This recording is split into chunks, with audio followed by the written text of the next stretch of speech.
Hello and welcome to this very special event, Future Careers, How COVID-19 has affected the film, TV and sound industry. This event starts at 12 p.m. on the 25th of November.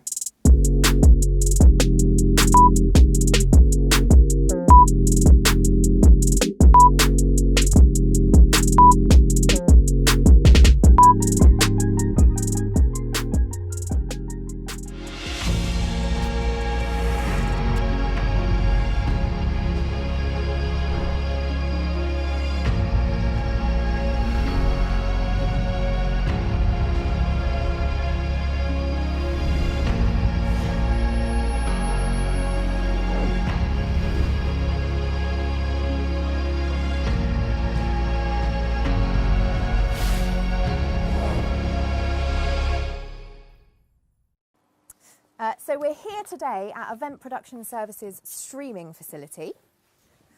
Rob, who is the manager of Event Production Services, will tell you a little bit more about that later in the programme, as he's actually going to be one of our guests and he's also a graduate from the Media Technology programme.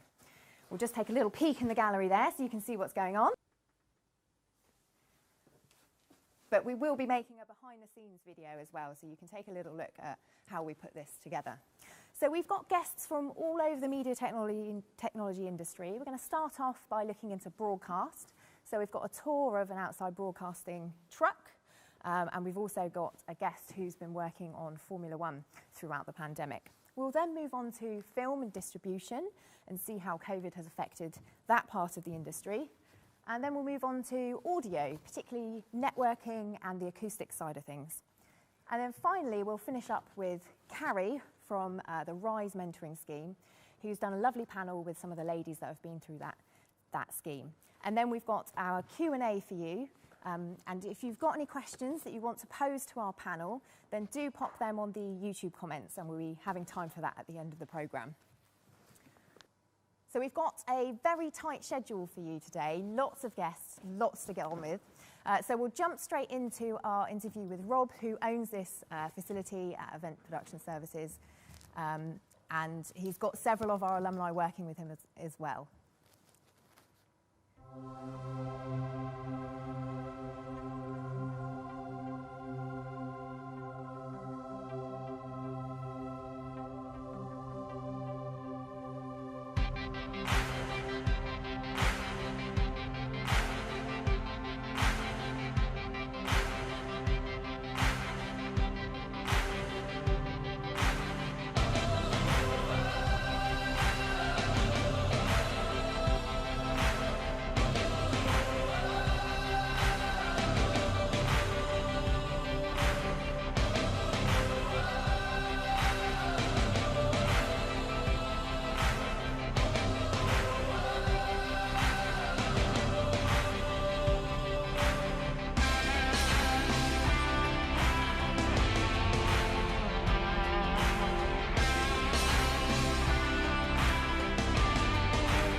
Well, thank you for that introduction to Rob's company there, and thank you to Rob for letting us use his streaming facility today.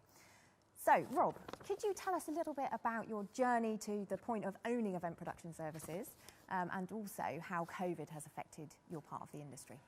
Well, when I started at Solent in 2006, my aim was to go into broadcast engineering. I started out looking into radio engineering, TV engineering, because I'd done a fair bit of work in radio before that. Over the course of being at Solent, I sort of got involved in the local music venues, started mixing some bands, that kind of thing, and got I suppose, inspired by the people and the equipment and all the excitement around that. It's supposed to be a glamorous industry if you ever get any sleep.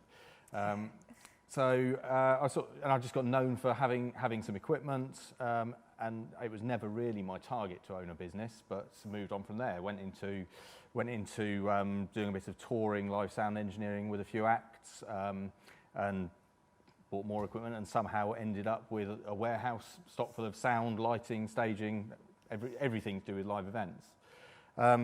This year really has been a challenge because all live events pretty much have been cancelled. We did, I think over the course of this year, we've done maybe 6 proper outdoor live events, whereas normally we would be doing probably 6 every weekend. But what we've done to change that is we're now doing this kind of thing. We've set up a streaming facility in one of our warehouses. So we're doing this. We're doing live streams from other events, like we did Remembrance Sunday as well. One of the key things that I've really noticed this year is that a lot of the skills that I sort of learnt at Solent originally in the broadcast side of things have really come back to the fore. I haven't touched a camera in probably 10, 12 years, and suddenly having to learn to rack cameras again and all of that has been quite a challenge. But it's been exciting, and actually there's been lots of opportunities, there's been lots of good things to come out of this. So although it's been maybe a bit negative on the cash flow front, in terms of self-development and development of the business, we've got some exciting new things going on. Thank you, Rob. And I just want to thank you because Rob used to do a lot of the festivals with us, providing those lights and those sound equipment and training up our students. And we've actually got our students here today working at this event. So thank you for your sort of continuing support even during these difficult times. So we're going to jump into our first pre-recorded content. A lot of our content has been pre-recorded today, as we were a little bit scared of relying on just Zoom intakes. And our first piece is actually a tour of an outside broadcasting truck, which is through NEP.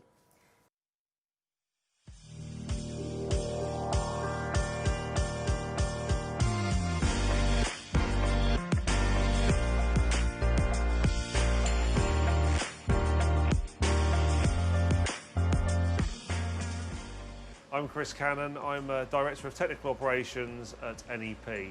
Today I'm going to give you a tour of Pacific, which is one of our multi-camera OB units. First of all, I'll explain a little bit about NEP. NEP are we're a provider of outsourced television facilities and also facilities for live events. We have over 4,000 employees worldwide and have offices in over 24 different countries. So we split our business into 3 unique categories. There's broadcast services, which NEP UK, who I work for, are part of, media solutions and live events. So this is Pacific. It is a 30 camera capable OB unit. It has it is 4K capable, and it is based on a SDI infrastructure. Our newer trucks are based on an IP infrastructure. However, this is still an incredibly capable truck. We're in the replay area at the moment, so we use the example of a Premier League football match. I think everyone has, whether they like football or not, has seen a football match, so can relate to that.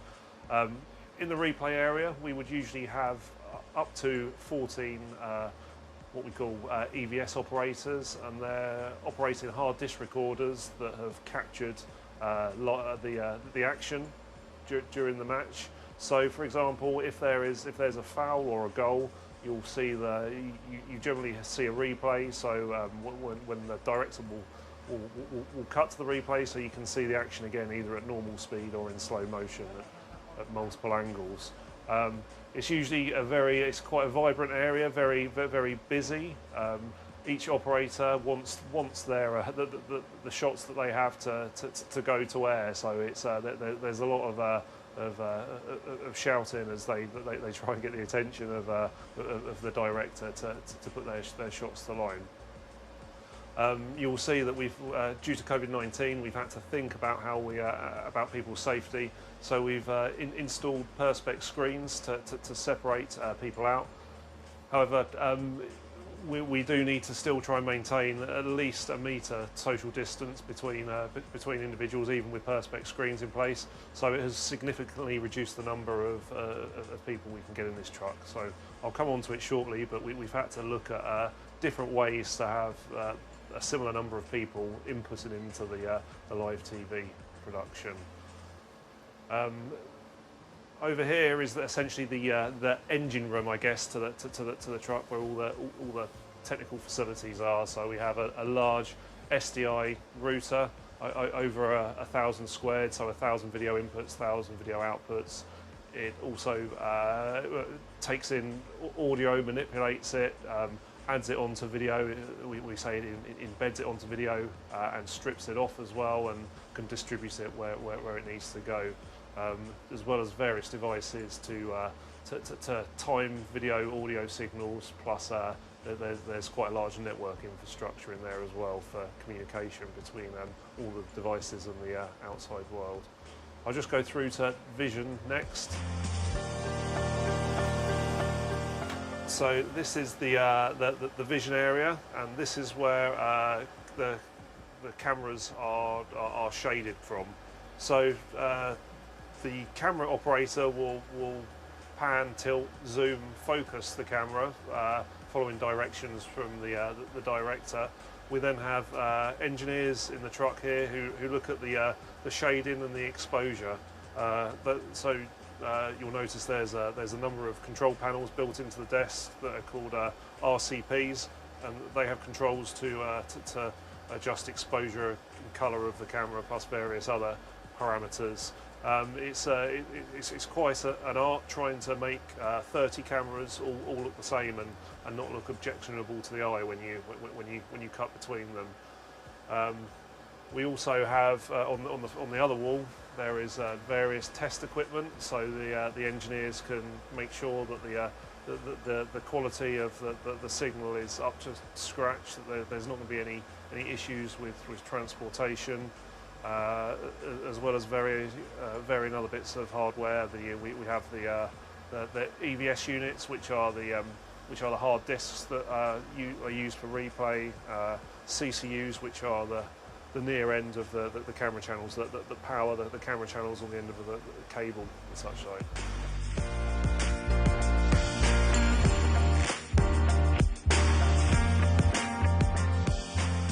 So this area is where the production team sits. So the director, the producer, people who generally work for our clients. We generally work for a TV broadcaster who provides the production team. So you generally have a director sitting on the front desk here, and someone operating the vision mixer cutting between the various cameras and feeds.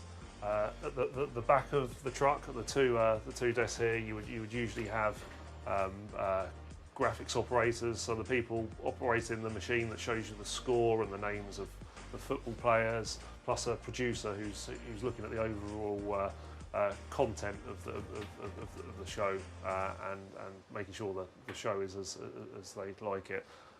So I'll explain a bit about how we've had to change our workflows to adapt to COVID-19. As I said before, we've had to significantly reduce the number of people that sit in one of our trucks. However, those people are still needed to make the live production, make that television program. So we've had to put these people elsewhere, and that is done using a centralised and remote production module. So, for example, we may have this room may end up being empty. The production team may be sitting at one of our broadcast clients' facilities, whether that's BBC, Sky, even Amazon, Netflix. Similarly, we may also have the EVS operators may not be here, or not all of them. They may be sitting in another facility. all of these are connected together by fibre infrastructure that goes through around the country. So I guess it's the progression in computer networking, the speed that we can throw networking signals around, which has made this easier to do. And yeah, it has now become commonplace for us to use these centralised production models where we're dispersing all those who need an input in the program in various places around the country, or even maybe the world, to reduce the amount of travel and aid social distancing to protect people from COVID-19. We'll move on into the sound area next. So this is sound.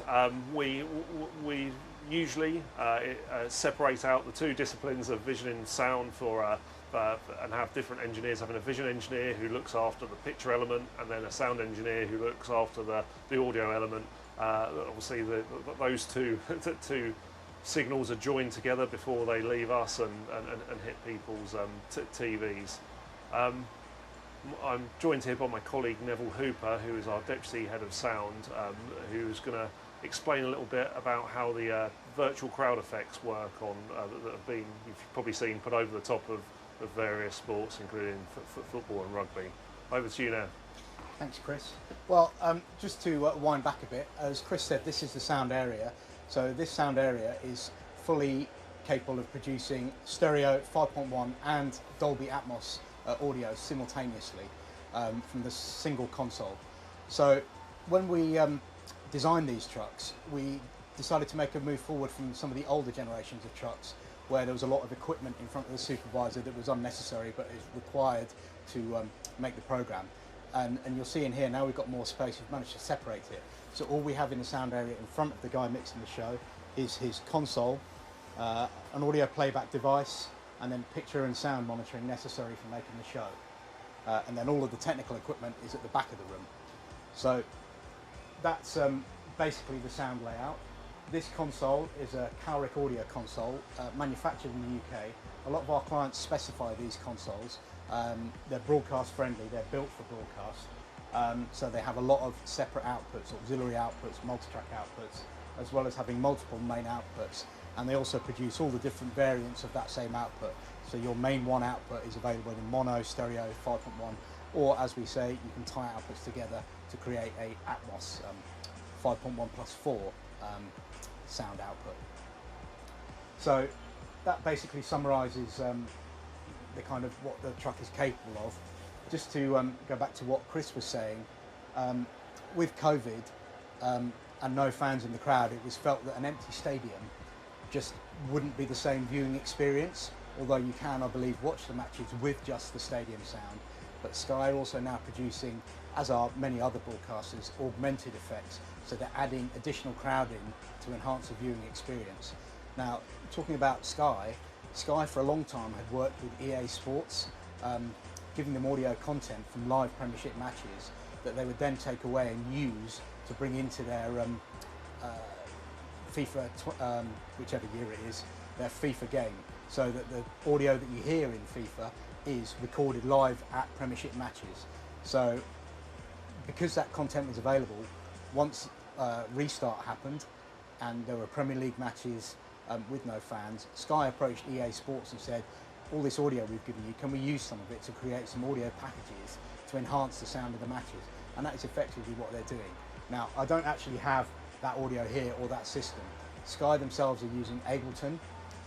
It's all done off-site by somebody who's in a gallery at Sky, and he'll have 16 or so buttons with various different sound effects for the home and away supporters to add in various chants, songs, reactions to the events that are happening on the pitch, and they follow it closely and add in and choose as they feel. And it's a skill they've had to develop quite quickly.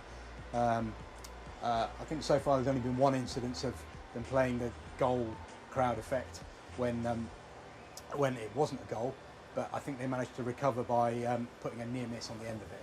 But yeah, it's a definite skill in trying to watch and follow the game. You can't just you need to have an interest in the match to understand what's likely to happen next, to try and preempt to a degree without playing things in that aren't happening.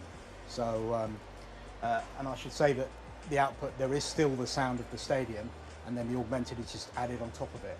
So I believe on some other audio tracks you've got the output of my console, so I can give you a bit of a feel for how you can start to create an image.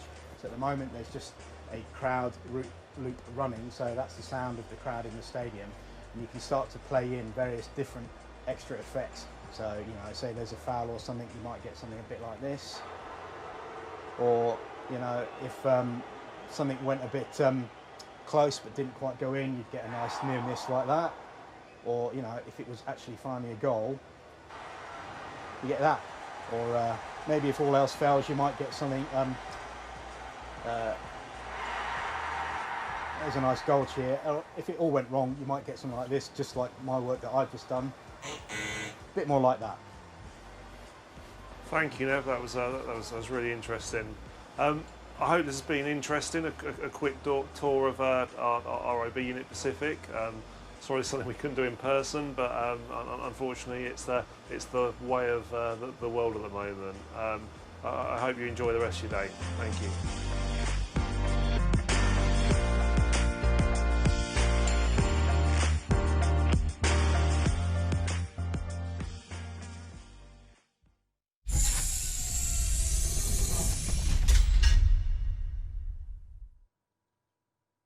Brilliant. Thank you, Chris and Neville. So much technology to get your head around there, but it's been great to see how they've been able to adapt and therefore continue to put sports on our screens throughout the pandemic. And who would have thought it was actually FIFA we were listening to for the crowd soundtracks? So keeping with that sport theme now, our next guest is from Formula One, Joel James, who graduated in 2011 and will now talk you through how Formula One have been staying broadcasting throughout the pandemic. Over to you, Joel. Right, hello. Thank you for joining me here today, Joel. If you could just tell us a little bit about what your job role is and what you do at Formula One. Sure. So I'm the principal broadcast engineer here at Formula One. A little bit of background, Formula One itself has its own internal broadcasting company. So it's a little bit like if Premier League filmed all of its own football games. So we look after the filming of the cars going around the track, all of the on-track activity. We make a show of that, and we send that on to broadcasters to distribute around the world. So what you see on Sky and Channel 4 originates from us. My job role specifically is to look after the technology that does that. So everything in between the cameras and your TVs, we have an element of design and building of all of that technology. And you were one of the first kind of sports to go back after the pandemic hit. Could you tell us a little bit about how you managed to return and what things have been in place and how it's kind of worked since then? Yes, so it's interesting actually. We were in Australia about to film the Australian Grand Prix this year, and all of a sudden one of the team members from one of the F1 teams tested positive for coronavirus. So all of a sudden we stopped everything, everyone got sent home. Then the furlough scheme came in and 80% of people in our company got furloughed. But at the same time, the people who weren't furloughed needed to be thinking about how we were going to get back on the road. And this was a big thing. So the only thing that we could do if we wanted to get back on the road is reduce the amount of people traveling, which actually meant bringing forward a project that we were going to spend 3 years doing. And we had about 2 months to do it. So a lot of what's going on in the industry of television is remote operations. So that means bringing all of the technology back home and only sending out the minimal amount, like the cameras and some interfacing equipment, and producing these shows from home. So football's doing it a lot.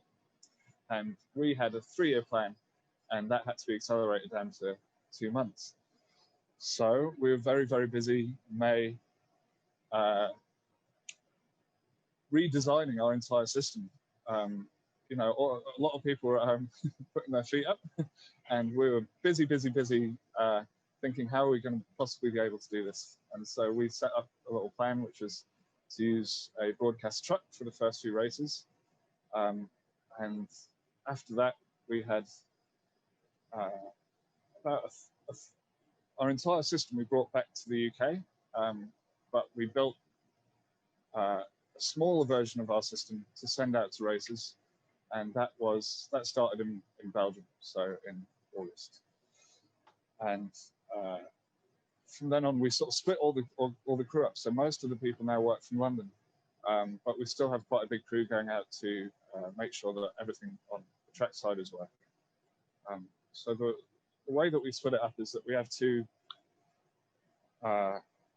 mixes, if you like. So we've got a mix of the cameras following the cars around the track, and we've got another mix that uses that mix, but also pit cameras, radio cameras, the helicopter, special cameras, replays, and puts the show together with graphics and replays.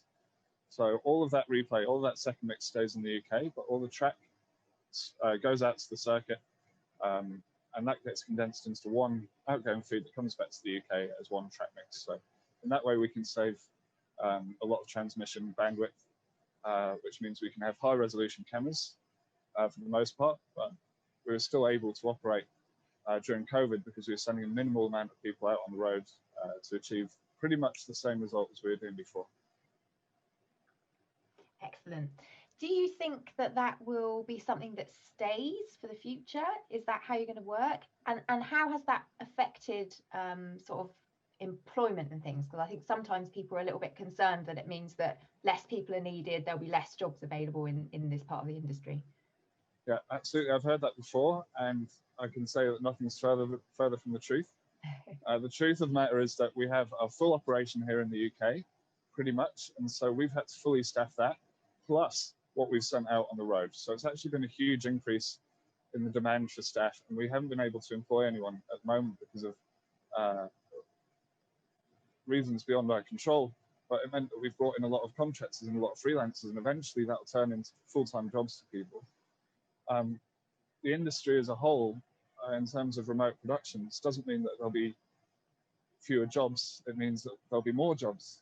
So there'll be traveling roles, there'll be roles that don't include so much traveling, roles based in London, roles based in the north, in Manchester.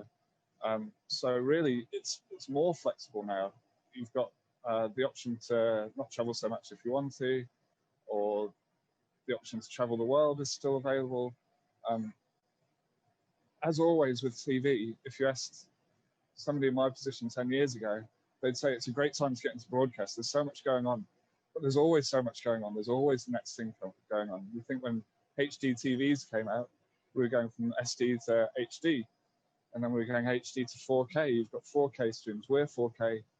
We broadcast on the Sky in 4K now. We've got HDR, which is like an increase in the color spectrum of what we can provide. The technology is moving on. We go from normal baseband video to IP. In 4 or 5 years, when people are graduating, I don't know what's going to be going on then, but there's going to be so much work in the industry that, it's always a good time to get into broadcast. That's what I say. Thank you. Do you have any kind of predictions for where those roles might be in a lot of our audience watching today are at school and college? Any kind of ideas what might be available to them when they graduate? Well, one of the biggest mistakes I made before I went to university is not actually checking the job prospects. And I got so lucky in the fact that when I graduated with a degree in media technology, that there was 1,000 jobs available.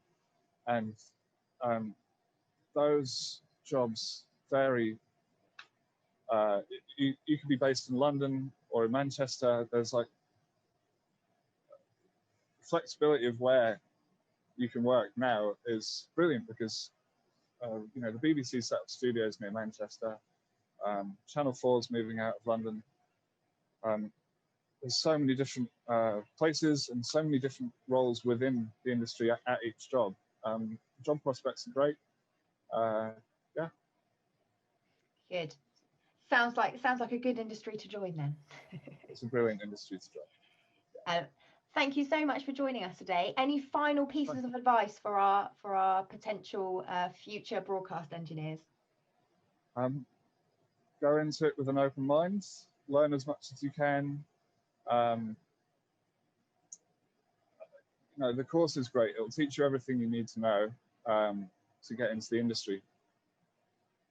Thank you, Joel. It was lovely to speak to you. You too. Bye.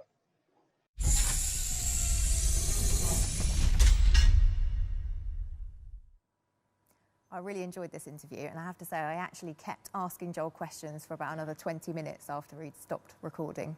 The advancements in the use of remote technology in such a short space of time are truly fascinating. Joel will be joining us live from Bahrain at the end of the show. Should you have any questions for him, don't forget to pop them on the YouTube comments.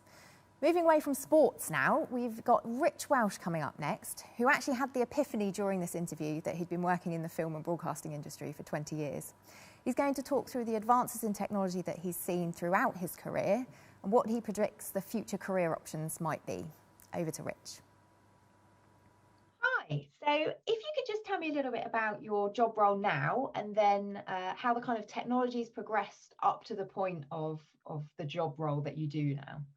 My job now is CEO of Sundog Media Toolkit, but it's a company I founded and someone had to run it, so it's me. And I did that with a colleague, Chris Ralph, and we worked together in the industry for about 12 years. And the company now is based around cloud services, specifically automation of production workflows for creating the foreign versions and the distribution versions of movies and TV shows. Our platform basically automates the process of gluing all those different bits together and creating those versions that then go on for distribution. It's not necessarily the most exciting bit of the process. In fact, it's very, when it's manual, it's highly repetitive. But there are hundreds of versions. So just as an example, Lion King, just the cinema release, there was 420 versions of that movie just to go to cinemas around the world. So when I graduated media technology, I went to work for a company called Dolby, which a lot of people will know, I'm sure, is a bit of a household name for surround sound. So I went in there as a sound engineer, and at the time we were actually still working on film. So that's, it's actually almost exactly 20 years ago, just a bit more than 20 years since I graduated the course. Wow, that's made me feel suddenly very old. So when I started, we were working on film, but the industry was just starting to transition to digital for the cinema. Now, broadcast workflows at that point were digital already, and digital broadcast was being rolled out around the UK and the rest of the world. And so we were still in the transition between analog and digital television, but the process of making a TV show or a movie was largely digital at that point already. It was only the final sort of distribution phase, which was still somewhat analog. So we were working in that post-production process, and that process involves everything from editing to color correction, visual effects, special effects, all that kind of work that you see with a huge list of names in the credits. And then the bit that we were getting involved with more and more at the time was the foreign language part of it. So as a Dolby sound engineer, I was going all over the world, which was an incredible job to have, sitting in on foreign language mixes of Hollywood movies, largely. And more or less at that time, the industry was just starting to move everything over to digital. And as a result of that, I was able to move from my sound engineering role into more of a combined picture and sound engineering role, working on digital cinema. Because that was nascent at the time, it was a whole new format. We were basically looking at ways to start to take the film process and effectively turn it into a more efficient version of that for the digital process. So the systems didn't really exist fully for that. Certainly the processes didn't exist at all. So we were having to invent the workflows from scratch and then cobble together stuff from different, video systems that we could bring in, audio systems, computer systems, and then at some point try and glue all this together and make the outputs. The result of that was that the studios are like, well, we can make more versions now and service more markets. And actually we're not limited with what formats we do. And there was an explosion of cinema formats. We suddenly went from 2D to 2D and 3D. We started to have different brightness, and which has now become like high dynamic range. audio formats went through the roof. And so again, it's like all inventing workflows, and this just mushroomed. And in the same sort of time period, we started to see streaming coming along. And so streaming also brought into the mix that you want to have these localized versions out to the market a lot faster. And with streaming platforms, firstly, they had control now because they are the people distributing to all the countries. And secondly, they want to get that content out there pretty much all at the same time. The other net result of platforms like Netflix and Amazon coming into the game was that they put a lot of money into production. And suddenly what we saw was that TV shows were all coming up to the same bar or even higher than the film production values. So now there's really no big difference today between a film workflow and a TV show workflow, except for the volume. Like a TV show with 8 one-hour episodes is clearly a much bigger undertaking than a 2-hour movie. But what happens is it all bottlenecks. So what we got into around 2013, which is when we started Sundog, was the idea that this explosion of versioning was just too much and you couldn't do it all manually in the timescales expected. So what we started to do was build automation for that so that you could push this through some very large scalable facility effectively, which we determined to be the cloud. So in our case, we use Amazon Cloud and Microsoft Azure, so AWS and Azure. So the scaling problem effectively goes away for us. And then the software handles doing all the process of pulling all the bits together and putting them into the right form to go out for distribution. So more and more stuff is going into the cloud. And with that, less equipment and less hands-on work is happening in facilities. And the whole COVID thing has obviously made a massive shift in that dynamic. And I think that's going to change the workplace a lot. Well, that leads me very nicely onto my next question, which is how has COVID affected your business, but also the kind of that side of the industry surrounding your business in post-production distribution workflows? So initially, quite badly. There were obviously the restrictions on people being in close proximity to each other is a problem when you're trying to film a TV show or a movie. Huge problems initially with that. And that just effectively caused a lot of production to just stop dead. We had a double whammy in our part of the business because cinemas shut as well. So the studios normally were, churning work through the system in order to get it out to the cinema. If the cinemas are shut, they're not going to do that work. But then all of the other parts of the business realized, well, look, we've got to still keep making these movies. We've still got to get this content out onto some sort of platform for the audience. And of course, the audience suddenly was a lot bigger for it, especially in the streaming world, because people had time on their hands that people needed content effectively. So I think the short-term impact was pretty bad. But the long-term impact is that we've pivoted very quickly to technologies like the one we have, which is all cloud remote based, doesn't involve people really at all. But that, COVID basically forced the whole industry to look at all of those things: remote working, remote systems, and automation and scale. So I think actually there is a net benefit, and I think it will carry on a long way past COVID. One of the ones that I think is really important is the remote working element. There's one thing to look at the costs of having an office and so on, and that's like a business level concern. But I think from a society point of view, what's really interesting here is that, if you wanted to work in post-production in the UK, you probably had to be in one of the post-production centres. That's mostly London, some areas around London. Then there's like Manchester, Birmingham, to some extent Cardiff, Edinburgh, but realistically you were going to a metropolitan centre to do that work.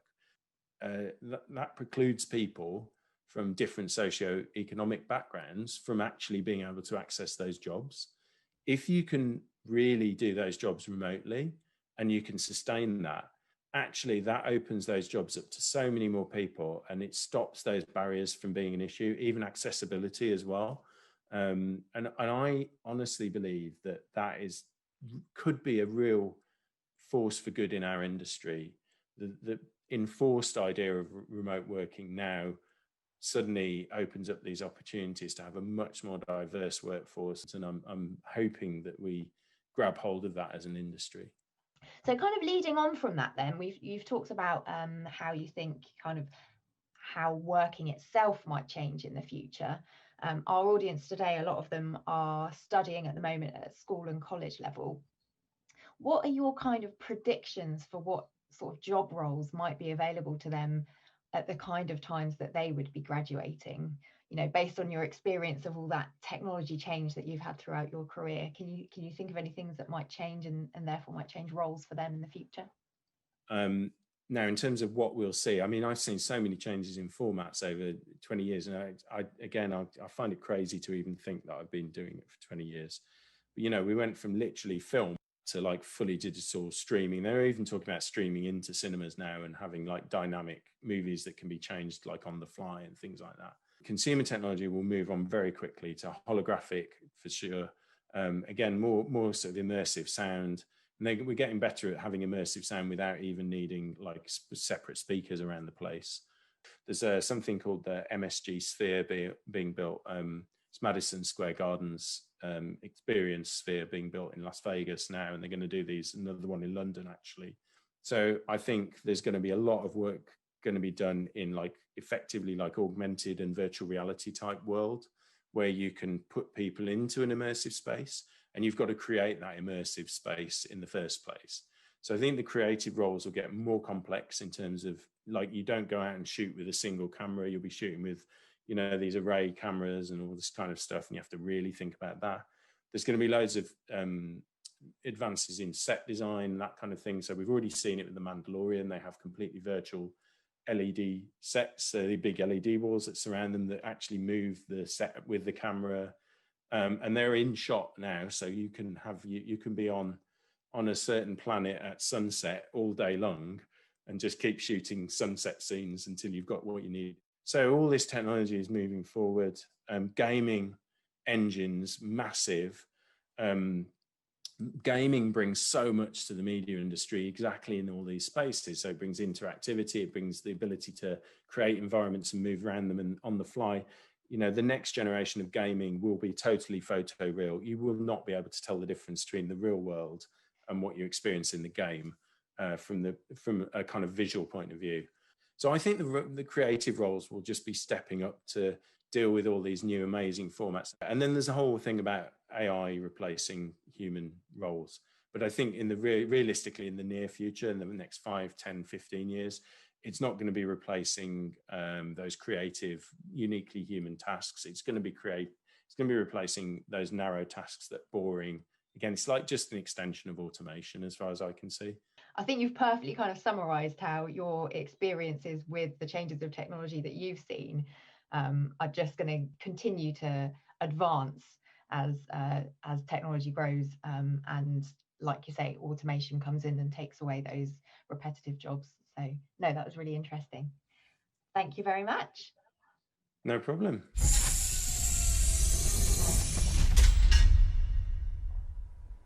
Well, that was certainly a lot of ground covered there about the movement from analogue to digital, to the blur between film, TV and even live events. Rich actually talked for 30 minutes for that interview, and I was really sad to cut him down to a 12-minute clip because it was really interesting. So I will be putting out an extended version if anyone wants to hear more about Rich's tales from the industry. And you can, of course, contact him with any questions that you have by putting them in the YouTube comments at the bottom there. So my next guest is joining us live on the stage. And if you've been following our social media, our Instagram and our Twitter, then you've probably come across Alex before, as he recently did a video about how the EVS works for us. If you haven't seen it, it's well worth a watch. This is something that we didn't explore, was how COVID has been affecting your job at EVS, and how you think that this might change roles in the future for working for companies like EVS and just in broadcasting in general. Well, first, thanks for having me. It's nice to be out of the house, and yes, that's the live. first part of that's the first part of the impact on COVID. I think is you know, obviously, I think Rich just touched on, you know, pivoting to working from home. It's difficult. We're a 500 and something person company, and suddenly everyone starts working from home. So there's real basic challenges of IT. Does everyone have the right laptop? Does the VPN access work? And then there's the challenge of, my day job is talking to people, is speaking to customers, is designing systems and running through it with customers. And how do you do that? And we had the discussion about the whiteboard. Well, I'm really at home in front of a whiteboard. How do you have whiteboard sessions with customers? And our job hasn't changed dramatically as such. You saw from Chris at NEP that he was talking about remoting those EVSs and having operators not on the truck but outside the truck. So that's something that we've obviously had to work on, and we work on with those customers. And those events still happened, or maybe they were delayed, but they happened eventually. So our support team still exists. There's still people having to answer the phone, and people are still preparing for the next production. So we're still selling things. We're still hiring people. You heard about job roles and positions being open from Joel at Formula One about this. This takes more people. It's true, it does. So I think in terms of the impact it's had, well, okay, I've been sat in my spare bedroom for 7 months, which is not the best thing when you're used to being in front of customers. But we adapt. It's what we have to do. It'd be interesting to see how that looks in the future, I think, because I think in the future there'll be a need for people on site. Maybe people will be a bit more,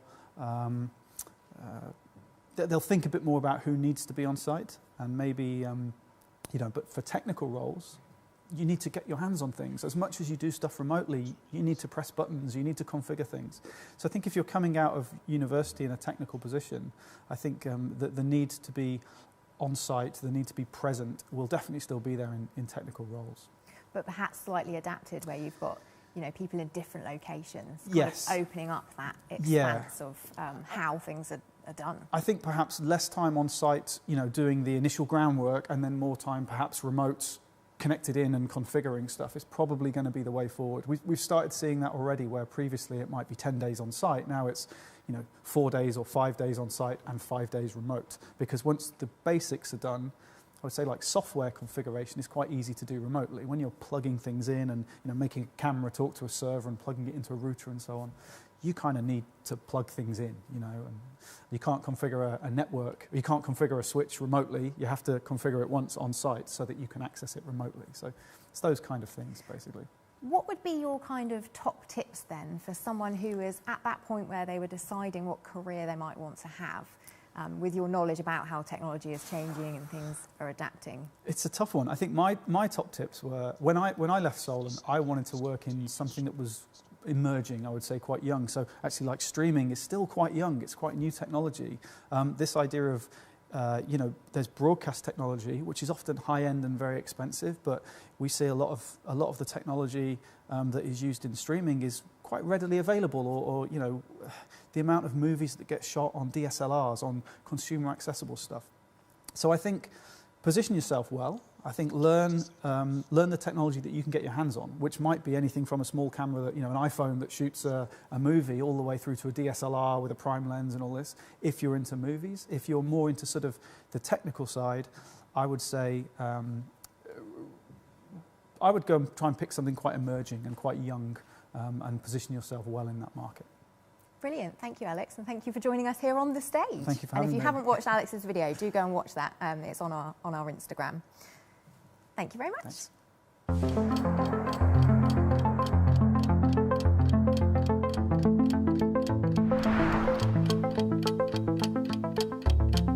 25 years ago, in 1994, EVS live slow motion replay technology revolutionized live television.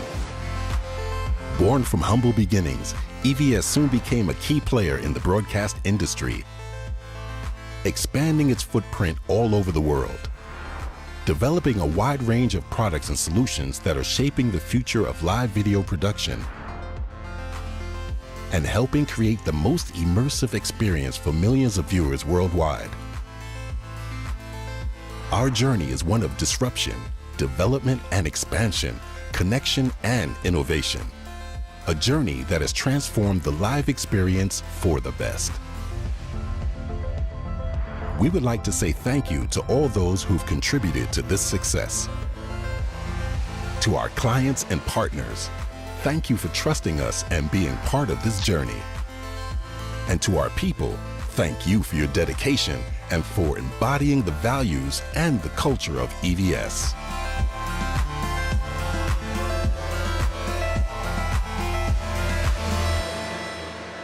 EVS, celebrating 25 years of emotions.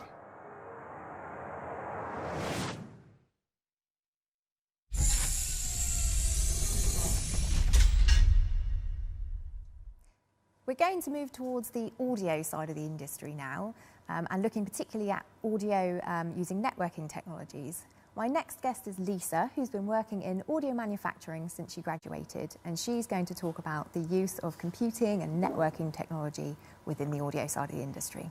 Over to Lisa. Hello, Lisa. Thank you for joining me today. Hi, Polly. I just wanted to start off by asking you what your job role is and what is it that you do?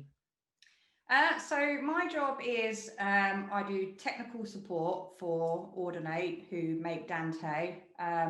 So Dante's obviously in the field in all kind of sectors of the audio industry. We make hardware and software. So my job is based around the end user side. So the end user software that people will use, like Dante Virtual Sound Card, Dante Via, Dante Controller, which is what you use to set up your Dante network. So any problems that people will have with those kind of things, whether it's just a general Dante setup question or a problem, my job is to help them to fix it, whether that means setting it up myself and reproducing the issue and fixing it, or if I can't fix it, I might send it to our engineering team who will investigate and come up with a fix or make suggestions. So yeah, that's my job in a nutshell. And just in case anybody that's watching doesn't know what Dante is, could you just give us a little rundown of what that means? Yeah, so Dante is it's an audio over IP solution. So it's connecting audio equipment together over Ethernet rather than with analog cables. So a single Ethernet cable can carry up to 512 channels in both directions. So if you're connecting a 64 channel mixing desk, for example, you would use one cable rather than however many microphones you're connecting to that desk. And it offers control and stuff from one piece of software called Dante Controller, which makes it easy to monitor what's going on with your audio system as well. Brilliant, thank you. Great explanation. And during this kind of pandemic, how has what you do and the way you work been affected by COVID? Surprisingly, I was expecting it to sort of quieten down at the time when this all started and things got closed down, like live events and stuff. But surprisingly, it was actually just as busy, if not busier. People are finding new and interesting ways to do things. We've got software products that can allow you to do a software-only setup. So with two computers, people can stream audio between the two computers. There's also a lot of broadcast things going on. People are doing events from a broadcast facility and broadcasting that to people at home. So it's not actually quieting down for me personally at all, which is good. That's great to hear. And actually, you just touched on something there, which I think I've heard a few times now, which is that people have been thinking creatively about how to use the technology and have then been using it in a different way to reach the same or similar goal, which is great to hear. It's even people have been sort of trying things out that they probably wouldn't have done before. So yeah, like I say, with software, it's just sitting at home and trying something on your computer, whether it's even someone that's never used Dante before, for example. It's what I've heard of this, I'm going to give it a go, which is good. So you've obviously been working from home in this time as well. Is that something that you see could continue for the future? Yeah, it's fine for me. So I've got a little test set up behind me. I can do pretty much everything that I need to do from home that I could do in the office or it's not affected me in any way in terms of how I work. So it's been pretty good. Brilliant. That's good to hear. And then my final question is, you know, sort of based on the technologies that you use and how people have creatively adapted through the pandemic, what would be your kind of career and job role predictions for the future? Our guests that are watching today are kind of school and college age, so 16, 17, and they'd be graduating 4 or 5 years down the line. What do you think might be available to them then? All kinds of things really. So when I started, I actually started in audio. So I was doing sort of live sound, a bit of sound engineering. When I graduated, I went and worked for a loudspeaker company, Turbo Sound. And then after that, I got a job with Audinate now, doing Dante. And Dante is obviously, from when I first joined, I'd go to a live event and there wouldn't be much Dante there at all. So when I go now, sort of 5 years later, it's pretty much in every part of the setup. So Dante's expanding so much in the audio industry that my job will just keep getting bigger, and there'll be more work for me to do this. So I do think there's going to be a lot of opportunities for younger people in this area.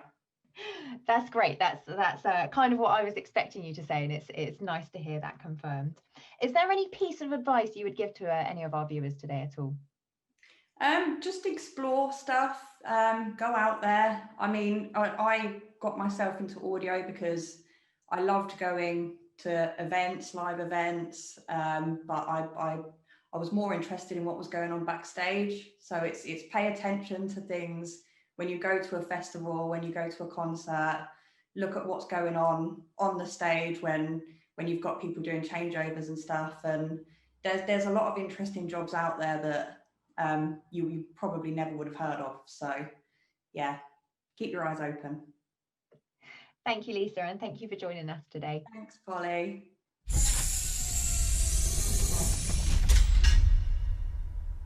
Brilliant. Thanks, Lisa.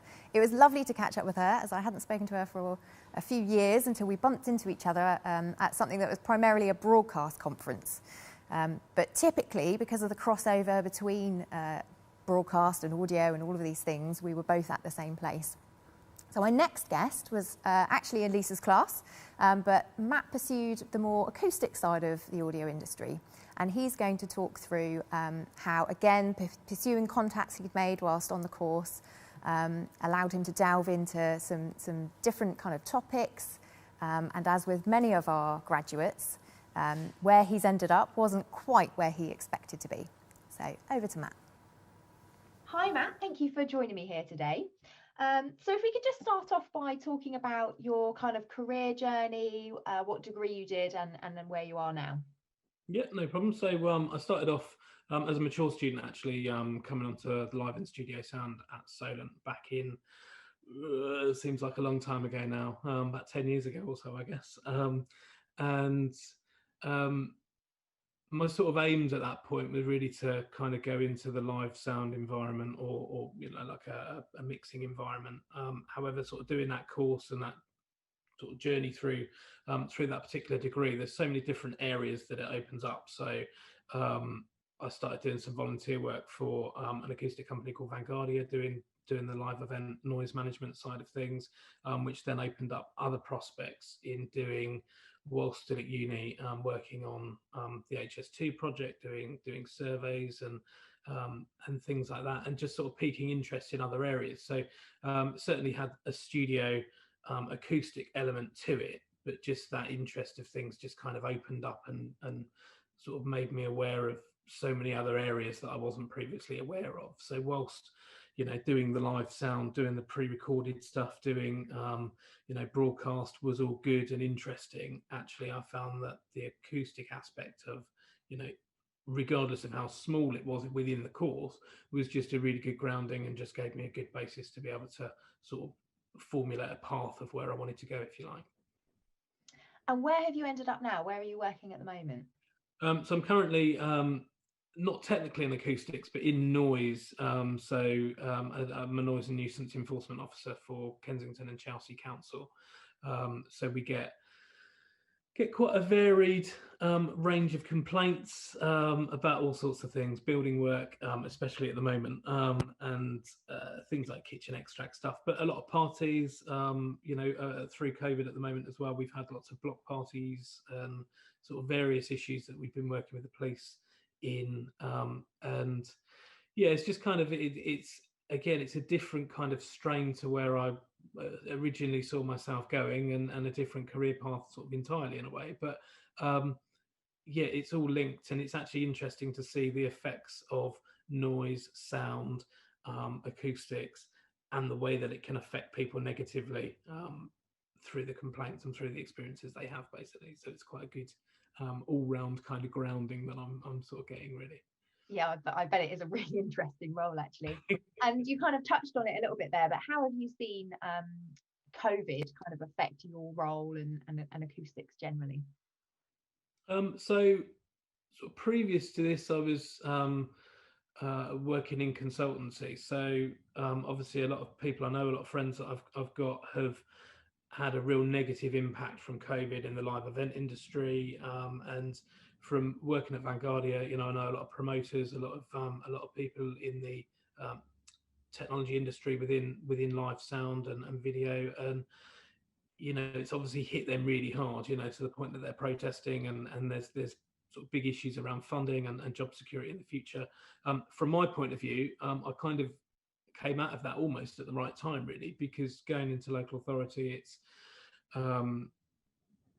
we deal with the COVID enforcement aspect, and certainly noise complaints, certainly through the first lockdown on March, April, May time, where a lot of people are working from home or forced to stay home, and building work was encouraged by the government to continue, which then obviously had the impact of people not being able to do like we are now on Zoom.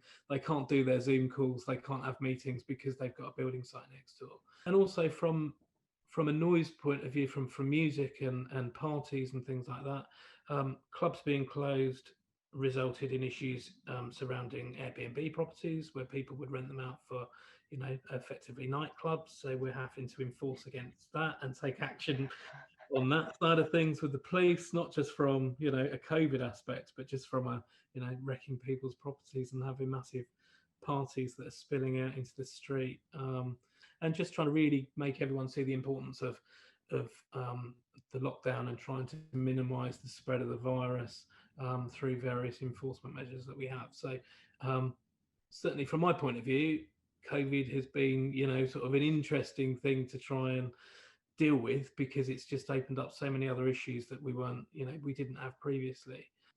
Really interesting points there. Lots of things that I hadn't actually considered would directly affect your role. So thank you for that.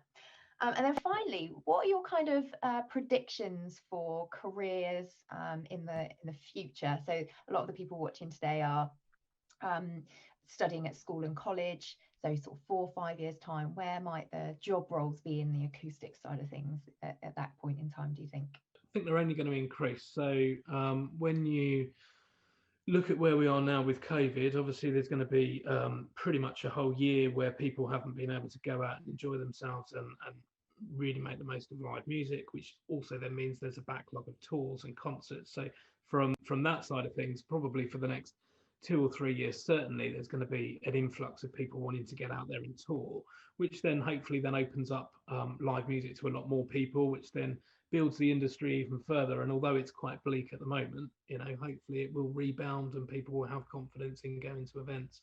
I think the way that we attend events will change, and I think there will be much more driven towards technology and advancements in technology and able to access live music more than necessarily just turning up to an event.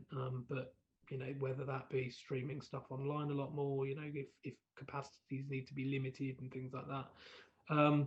So I think certainly the live industry will be, booming in 4 or 5 years' time. Slight setback now, but that should come back. And then from other aspects, so from sort of general consultancy, from planning, the need to apply for planning permission for change of use between certain usage categories, which means that from an acoustic point of view, people may not be going out and getting their acoustic assessments done up front. However, the knock-on effect from that and the impacts on residents and neighbours may well mean that as a result of nuisance issues from a particular change of use could then result in a lot of remedial work that needs to be taken out and undertaken. So from an acoustic point of view, there's going to be that as well. But then also, you know, there's always a demand for new homes. There's always a demand for new work and business, and all that needs acoustic considerations. So I think, you know, that's just going to keep on increasing exponentially over the next sort of certainly 10 years, probably more.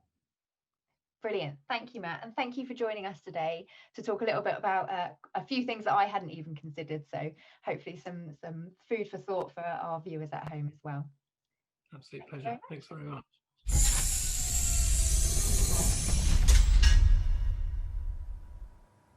Thanks, Matt. As I said in the recording there, I found this really interesting. There were so many aspects of Matt's job role that were directly affected by the pandemic that I hadn't even considered.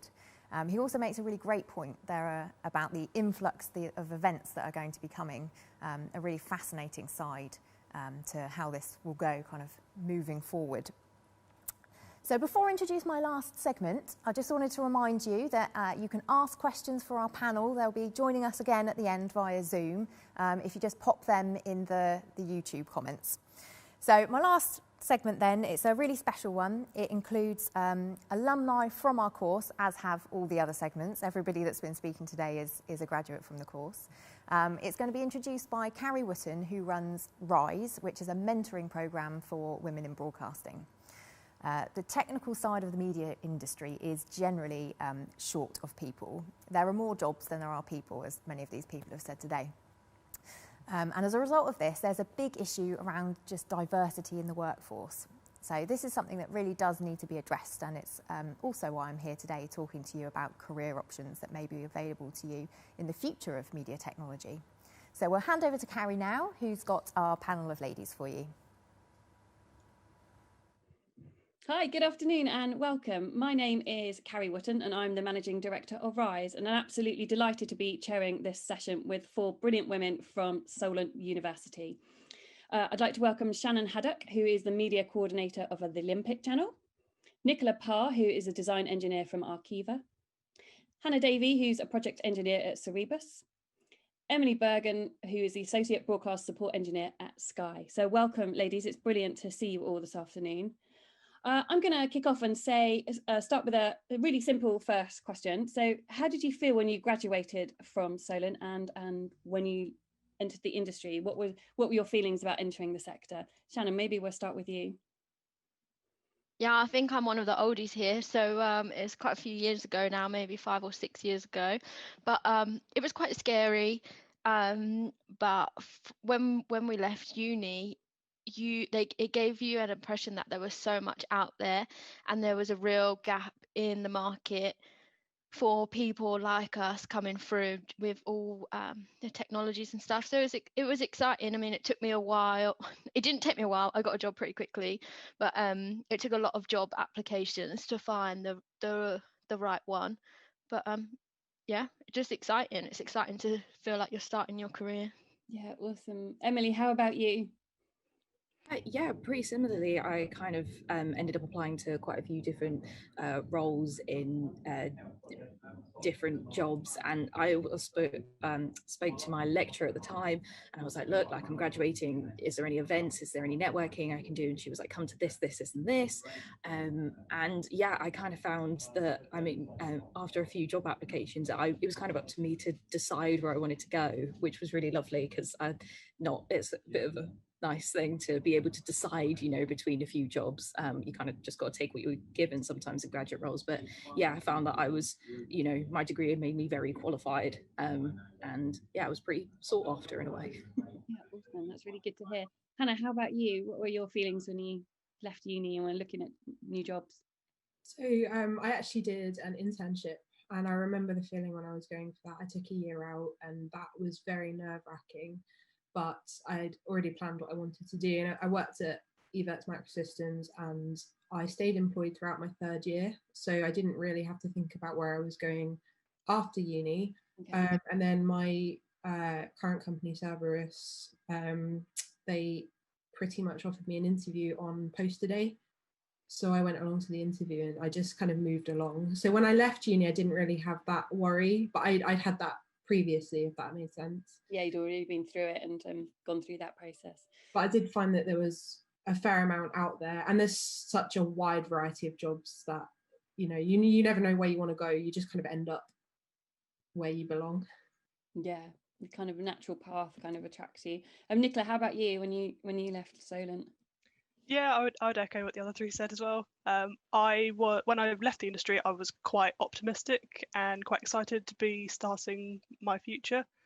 And since getting the degree and utilising all the opportunities available to me through the Student Ambassador Scheme and the Professional Mentoring Scheme at Solent, it made me a lot more employable, confident, and it's helped shape and develop me to who I am today. So yeah, I'm very, very happy with it.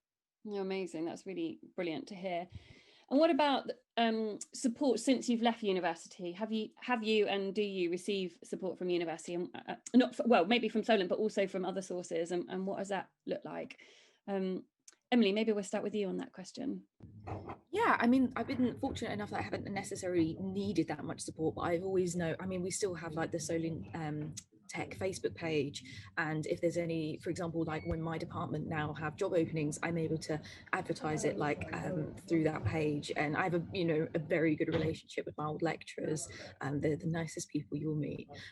So yeah, keeping that relation up, it's one of those, you get out of it what you put in. If you're a nice friendly person, they're nice friendly people, you get so much out of it. So yeah, there's a lot of support there if you're after it.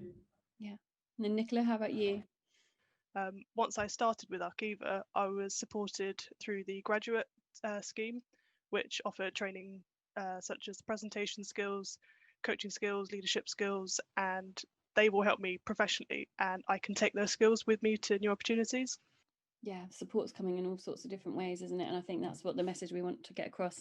So just to clarify, all of these ladies have been part of the RISE mentoring program. So Emily, Nicola and Hannah on this year's programme, and Shannon was on last year's programme. So do you have any advice or tips for students that are about to graduate next summer in 2021? Obviously, the world is changing dramatically, and I think it probably feels a little bit uncertain. But I know from my experience that actually the industry still needs great talent. There's a big need for talent coming through, but obviously things have changed and are moving all the time. So have you got any advice for students that are graduating next summer? I would just say, don't be nervous. It's, as I said, it's a new chapter in your life. Try and grab it with both hands. There's so many opportunities, both with the RISE Women in Broadcast mentoring scheme. There's things like the IET, WISE as well, that can help you develop your training and develop your skills as well. And again, there's a wealth of support available from Solent even after graduating through Solent Futures and all the alumni events as well. So just make the most of it. You've got nothing to lose, really. Yeah, awesome. Hannah, you're nodding your head away to what Nicola was just saying to you. Have you got any other further thoughts? Yeah, I mean, I agree. Use all the support that you're given, use any of the networking events you're given, just get out there, be confident, but stay flexible. And you might know where you want to go, but you might have a convoluted path to take, and you will find something. There will always be something there. Yeah, that's definitely a good message. Careers change all the time now. I think that very old traditional pathway of just going your career starting from A and going all the way to B, and that's the trajectory you're going to go on, is totally not the case anymore. There's so much flexibility and different options and opportunities. So Shannon, how about you? Any thoughts on top tips and advice for? Yeah, just keep an open mind. I mean, you don't have to have specialist knowledge. All these people, they're here to help you, and there might just be one thing that you say that makes them think that you're perfect for that position, even if you don't have all the experience or all the knowledge. There's something out there, and it's more about your personality rather than sometimes your knowledge as well. Yeah, I think that's really true. And industry are definitely reflecting that back to me at the moment as well, that actually it's about your team skills, your problem solving skills, your communication skills, rather than actually the technical knowledge that you might have. Yeah. And then the other, just building on that, I just wanted to highlight. Yeah, go. There is nothing that can replace being a nice person and just a little bit keen. That was something I meant to mention, is in any opportunity with any employer, post a day, any of the opportunities that Solent gives, you do not need to have the knowledge. I really don't know that much, but just, you know, oddly, you know, being cracking the odd joke, showing that you're keen, showing you're interested, ask the right questions, ask any questions, can take you miles more than having knowledge and not being a nice person.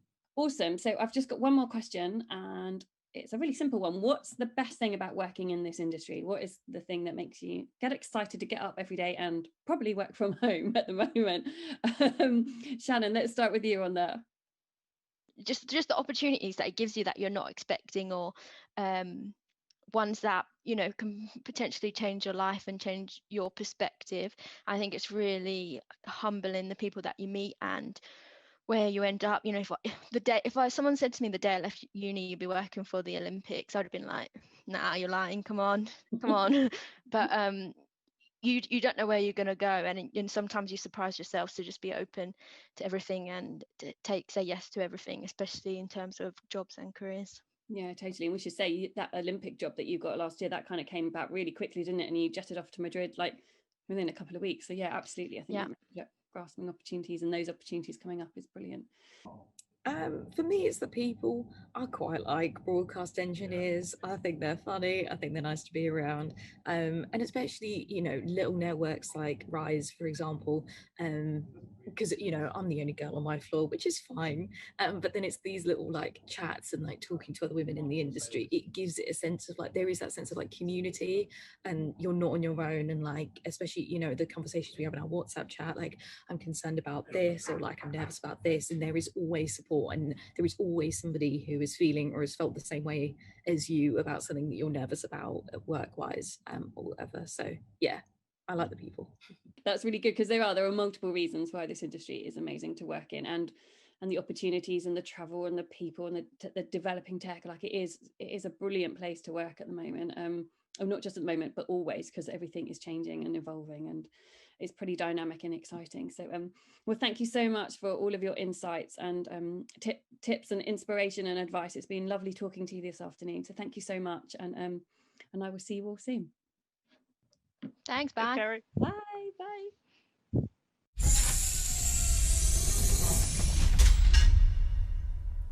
Thank you, Carrie, and our guests. It was so lovely to hear from all the ladies about their time in industry and how they've been supported since leaving university.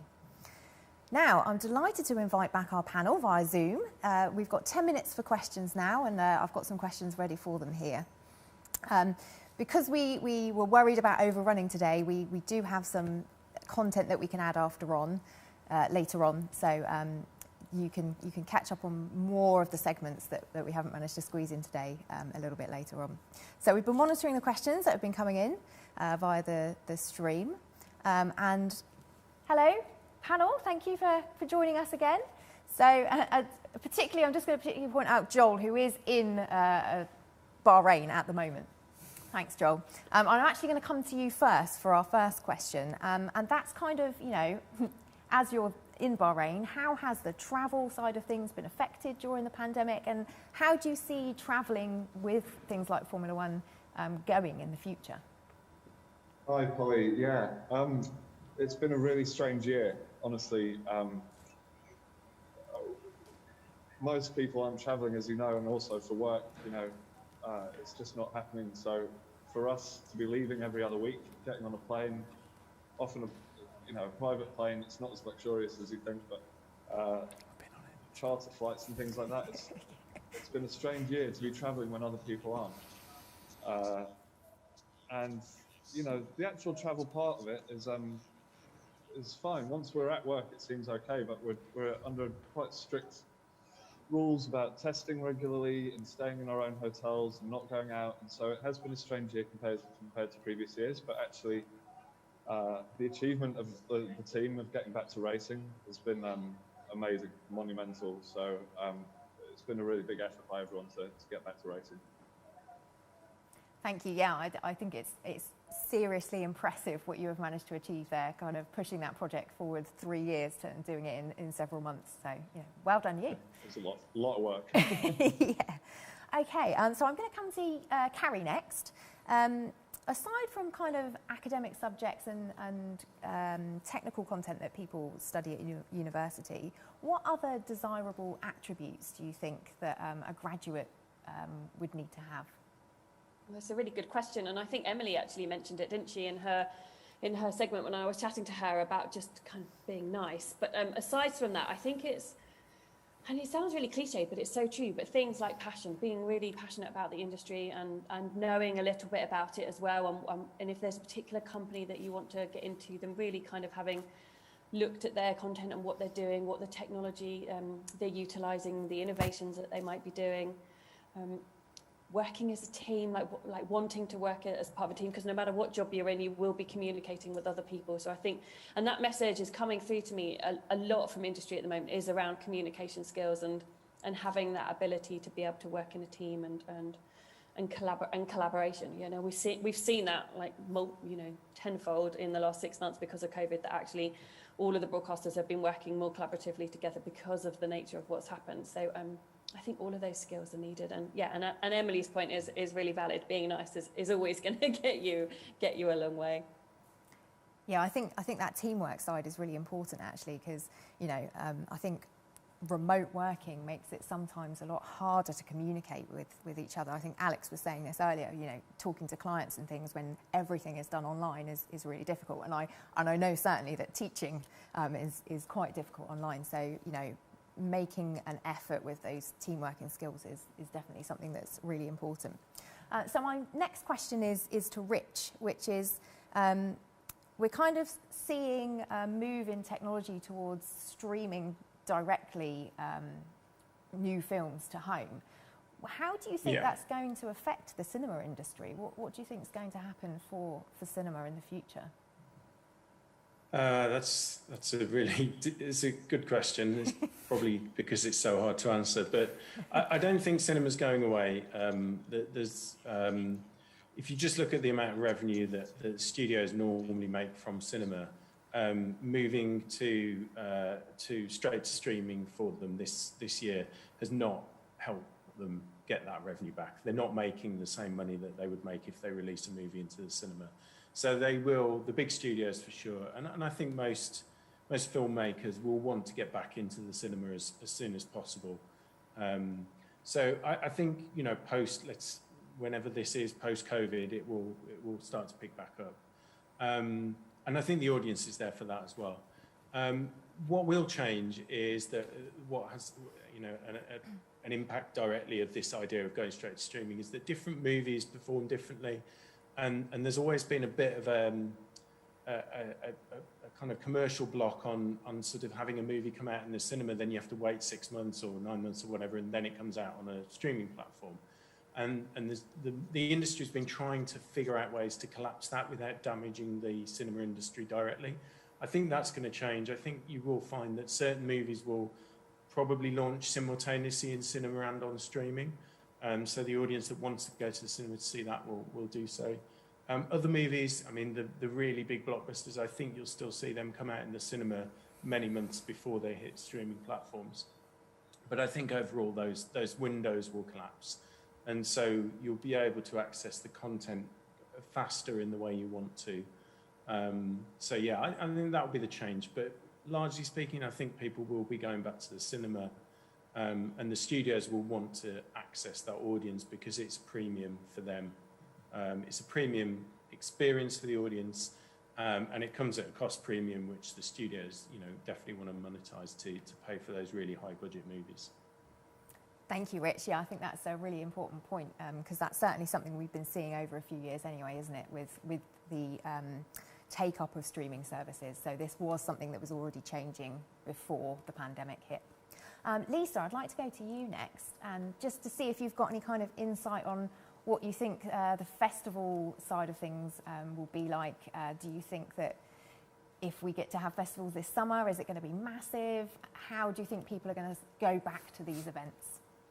I definitely think that, as Matt was kind of saying earlier, because everyone's been sort of locked down for so long now, next year is going to take a massive hit when we can actually get back to the events. And people are going to want to just go out and go to festivals, and fingers crossed I hope so too. But yeah, I do think next year things will start getting back to normal, and events will go ahead, and there'll be a lot of people wanting to attend. Good, so there is light at the end of the tunnel. And kind of over to Neville with this one, and Alex a bit as well, because you kind of work in exactly the same area, really. How is the calendar looking? I'll start with Neville first. I have to say that we're incredibly busy at the moment. The amount of Premier League, they're cramming the matches in because the supporters can't go. We're just busy. There's virtually a match every day. So it's far busier than even in the restart from lockdown. So, and then there's other events as well. I mean, people are hungry for content. So we're producing some reality shows at the moment. We've just finished a run of the Circle in Manchester, and there's other shows as well. So that are in production. So, you know, alongside some other projects. So there's a real, even though we're in lockdown at the moment, we still seem to be very busy, and there's a lot going on. It certainly hasn't stopped. You know, after the resumption of the Premier League earlier in the year, just that seems to have been the green light for everything. So yeah, very busy at the moment. Brilliant to hear. Alex, would you kind of echo that? I would. I think the big event side is quite interesting as well. There's still some uncertainty around quite how Tokyo is going to look, but Euro 2021 is going to go ahead. And there'll be some, you know, more and more big events as we start to see the tennis events come back. They might get delayed, but they're not really being cancelled. So that's a positive thing, I would say, is we don't quite know when, but everyone is pretty certain that they're going to happen at some point. Brilliant. Well, I'd like to just thank all of our guests for coming here today and online and doing the pre-recorded content with me. It's been really interesting having all of these conversations, but not just talking about what's happening right now, but also how the pandemic and things has affected the potential career opportunities and the way that we do things within film, broadcast, sound, and just media content generally in the future. So I think, as I think everybody kind of adhered to, that, you know, it's an exciting time to get into this industry. So, you know, if you want to know more about our courses, do take a look on the Solent website and follow us on our Solent Media Tech Instagram. Thank you much for joining us today.